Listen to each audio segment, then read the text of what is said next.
1942 সালে 29 ডিসেম্বর আমাদের দেশে তখন বিভক্তকাল চলছে। তখন অমৃতসরের একটি পাঞ্জাবি পরিবারে জন্ম নেন যতীন খান্না।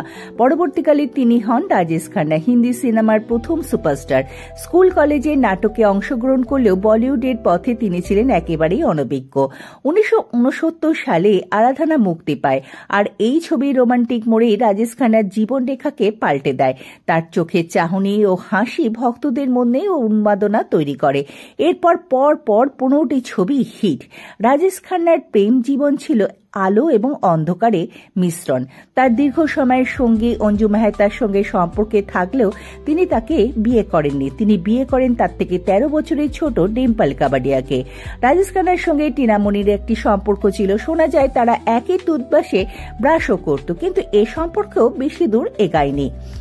রাজেশ খান্নার কেরিয়ার পড়তে থাকে ডিম্পল কাবাডিয়াকে বিয়ের পর। তিনি ছিলেন রোমান্টিক হিরো, কিন্তু সেই সময় রোমান্টিক ছবির বদলে লোকে অ্যাকশন ছবির চাহিদা বাড়ে।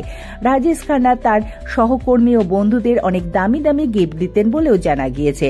শর্মিলা ঠাকুর তার একটি সাক্ষাৎকারে বলেন, রাজেশ খান্না তার বন্ধুদের কখনো কখনো গাড়ি এবং বাড়ি পর্যন্ত গিফট দিয়েছে বলে জানা গিয়েছে। তার মৃত্যুর পর তার বাড়িতে 64টি গিফট ভর্তি বাক্স পাওয়া গিয়েছে।